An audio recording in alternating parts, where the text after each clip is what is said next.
আমের বাড়ি কমবে আমার বাড়ি থেকে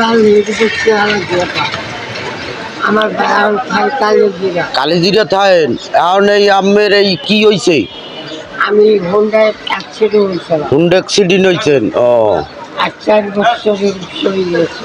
এখন এই মাইপোলা আছে আমের এক ছেলে আছে, ও ছেলের দাঁড়িয়ে এই ছেলের দাঁড়িয়ে থাকেন ভালোবাসে ছেলে না দোয়া করবেন ছেলের জন্য চালান কেমনে হ্যাঁ না মিস্ত্রি নাই। যাক যে কয়দিন শ্বাস আছে ওই কয়দিন তো কষ্ট করতেই হইবে মালিক বাঁচাই যে কয়দিন রাখছে চা খাইবে নামবে হ্যাঁ খাইবেন আচ্ছা তা খান চা